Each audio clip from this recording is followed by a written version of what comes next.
Especial, parte 2. Momentos que cambiaron la historia de los videojuegos. Tron, 1982.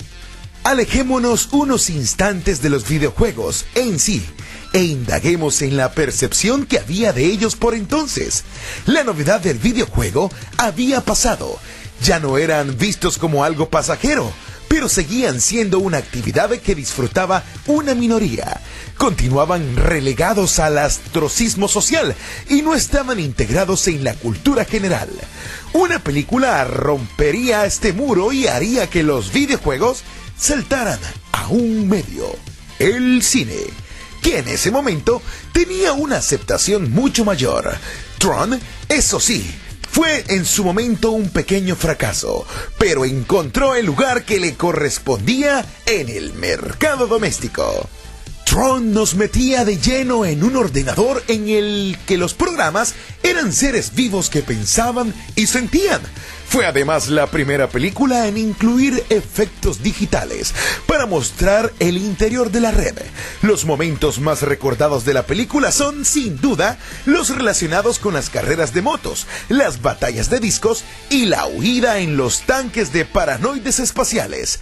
A Tron le siguieron otras películas de temática de videojuegos como Juegos de Guerra en 1983 y el campeón del videojuego, The Wizard, en 1989. Los videojuegos ya eran parte de la vida cotidiana y se hablaba sobre ellos y su impacto en la sociedad.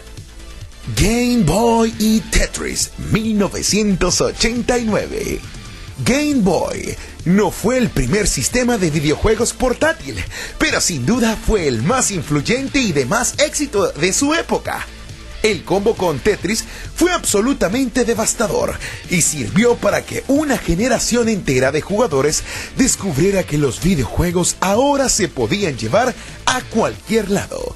Con Game Boy hubo un cambio de mentalidad fundamental, porque no solo los videojuegos podían jugarse en el trayecto a casa, sino porque ganaron en autonomía al no necesitar de un televisor para jugar, lo que los teléfonos móviles remataron en el siglo XXI. Lo comenzó la primera consola portátil de Nintendo, el Online, en 1993. Doom fue el primer gran juego en incorporar algunos modos de juego con online. Su modo Deathmatch se convirtió en todo un éxito y pronto le salieron imitadores. Su legado se dejó ver en títulos como Unreal Tournament y Counter-Strike, pero otros juegos como StarCraft y Diablo 2 ayudaron a popularizar el juego online. En consolas es aún más sencillo, ya que aunque Super Nintendo y Saturn habían jugado con el juego en red, la primera consola en incorporar un módem de serie fue Dreamcast. El primer juego de consola que se aprovechó de él fue el Choo Choo Rocket y lo popularizaría el Phantasy Star Online, aunque posiblemente el juego que cambió para siempre la concepción del juego online en videoconsolas fue Halo para la primera Xbox. PlayStation, 1994. Hasta mediados de los años 90, el mercado de las videoconsolas era cosa de dos: Sega y Nintendo.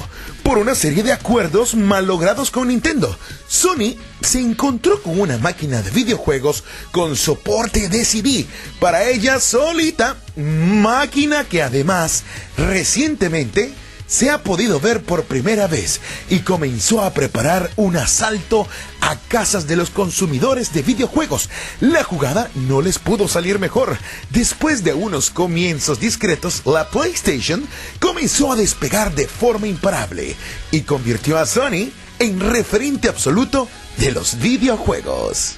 La importancia de PlayStation es tal que al desplazar totalmente a Nintendo como la fuerza hegemónica del sector, consiguió que a esa generación de jugadores que comenzaron sus andanzas con la PSX se los llame generación PlayStation, y que el nombre de su consola sea usado como sinónimo de videojuegos, de la misma forma que antes se decía la Nintendo.